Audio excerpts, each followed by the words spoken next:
Venezuela is a warning to the world. Venezuela is a guinea pig. Venezuela is a trial ground, and one waits to see what the other powers are going to do about it. Russia, China, one would also say India can do something about it. Brazil, President Lula has already spoken quite firmly. But beyond speaking firmly, beyond convening urgent meetings of regional bodies and UN bodies, what else can be done? Because the United States is the United States, military power. But what I can read is that the Third World War is already being fought in piecemeal. One only prays and hopes that no mistake is made and that no nuclear power triggers a nuclear device. You know, the 3rd day of January, the year 2026, will go down in history because of the dramatic manner in which Nicolás Maduro was plucked out of his residence in Caracas in Venezuela. But this is not without precedent. And in any event, the Americans had already indicated through President Trump that they were thinking of this very act when the president said that they were conducting covert activities inside of Venezuela. And when they positioned one of their most sophisticated seagoing vessels in the Caribbean, it was quite clear that it was just a matter of time. And what this tells us is that we have a rehash of the Monroe Doctrine. Many who are students of history will remember on the 2nd day of December, it was in 1823, the then President of the United States, James Monroe, while addressing Congress, stated or made a statement that then became known as the Monroe Doctrine.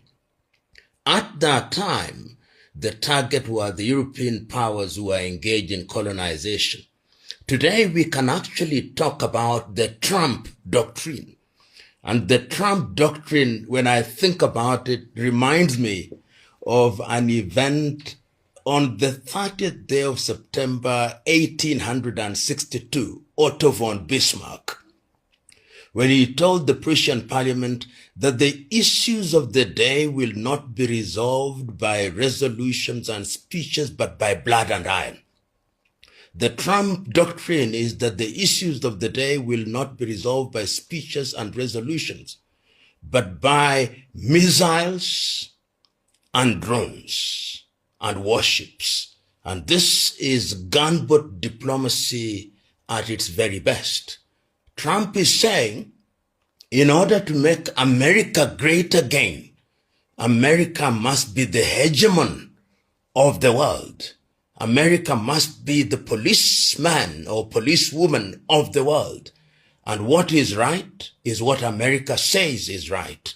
And we have seen this not only in the Venezuelan case, we have seen the rhetoric relating to Nigeria, the rhetoric relating to Iran. So when one looks at these events and contextualizes them, the sad story is we are witnessing the death of international law as it was conceived in San Francisco in 1945.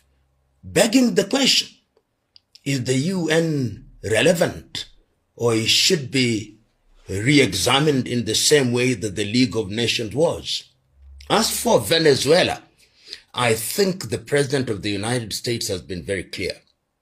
Ours is diplomacy, and is an insult to the word diplomacy to talk about diplomacy in this context, is that we will get your resources.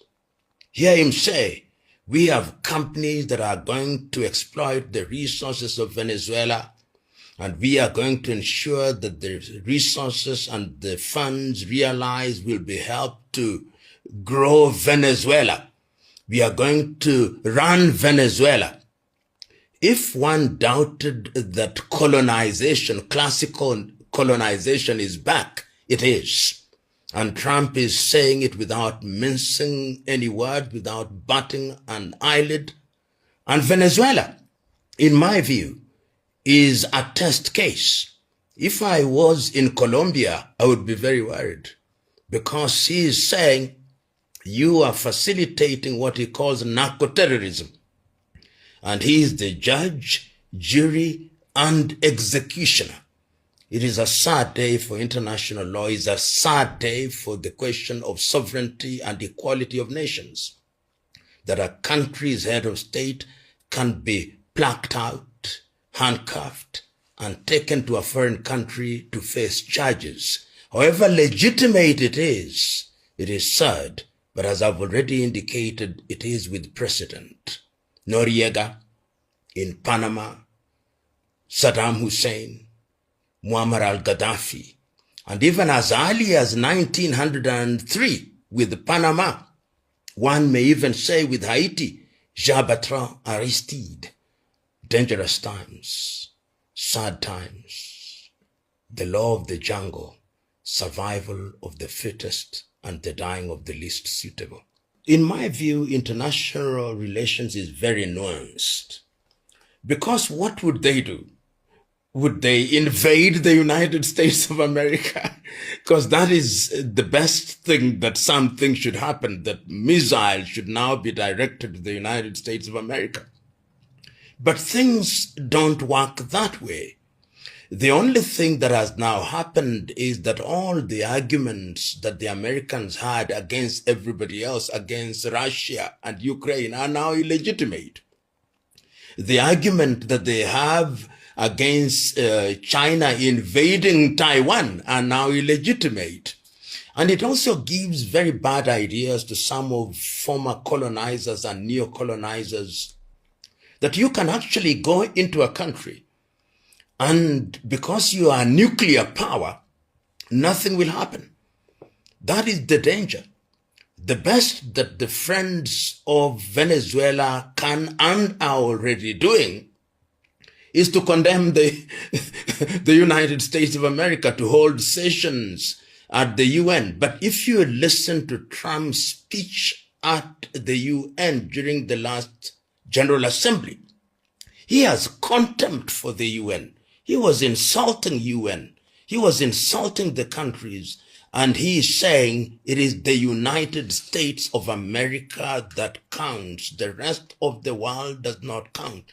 Of course, his language is hyperbolic. We are the best. We are the leading. Our military is the best. We can do things that no other country can do. But he also knows that what he is doing is going to face condemnation. Within the United States of America itself, you have seen Senator Bernie Sanders come out and say that the President of the United States must not declare war without the sanction of the Congress. And it is a sad thing because what is also happening in the United States is that we see a President of the United States that is rendering all organs of the state useless. Congress not involved, informed after the fact. In fact, if Trump were in another country, he would be a classical dictator. But that is not the language that we are using to describe him. At least the Western media is not using that kind of language.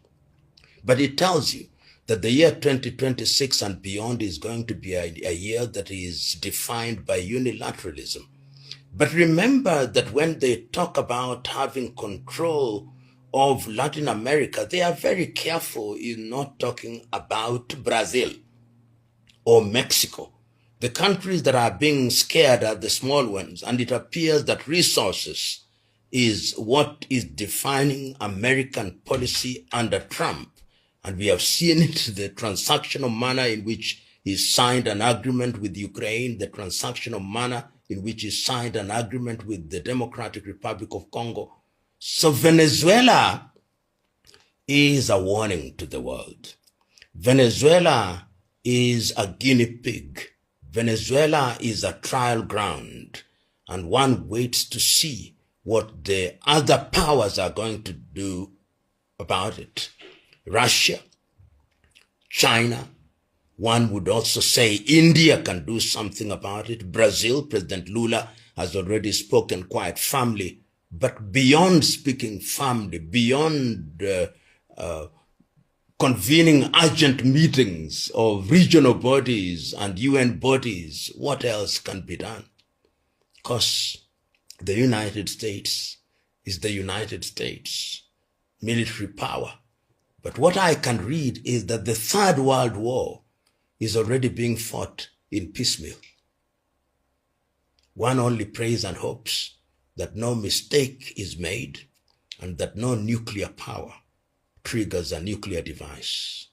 You know, history is very consistent. This assumption that you can walk into a country and control our affairs is misguided. Attempts were made in Afghanistan, failed. Vietnam failed. Iraq failed. It can never happen. You can get into a country, you can bomb a country, you can use missiles, you can do all these things, but if you don't capture the spirit and nationalism of a people, you are not about to control them. Colonialism in its classical sense, as was practiced by the European powers, I think is dead. What we are going to see is perhaps they'll have a puppet regime. They'll have a regime that is scared of the United States of America and therefore checks every other activity with the United States. What he's going to achieve is going to ensure that American companies are going to exploit the oil in Venezuela, and that they are going to ensure that if elections are held, the individuals who contest the elections are approved by the United States of America. And that is possible because fear will be instilled in them. The army of Venezuela now knows that they do not stand a fighting chance against the United States, and they knew it already. So it's going to be administration by intimidation, so that Venezuela is, for the foreseeable future, being prepared to be a satellite state of the United States of America. I wouldn't be surprised if in a few weeks' time, the President of the United States calls it the 52nd state of the United States of America, having called Canada the 51st.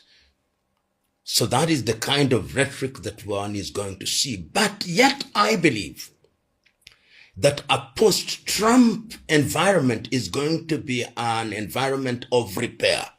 Whichever administration comes after Trump is going to try and restore some kind of normalcy, some kind of predictability to American foreign policy. As it is now, American foreign policy is so eclectic, or so one would say so unpredictable, and that is sad because America is not respected. America is feared, and respect that is born out of fear is not the kind of respect that one wants. And I believe that if you took the pulse of the American streets or the American politician who is realistic and sensible and know that you live in a world that requires order, they must be very sad about what is happening to their country and what their country is doing to their neighbors. Somebody has done a parody in which is saying exactly that. He's saying, if you are dissatisfied with your neighbor because they are playing loud music, just get there and take it over. Sad. When one looks at the charges that have been leveled against President Maduro, narco-terrorism, those are the grand words that are being used. And once again, these are things that we have seen before. The former president of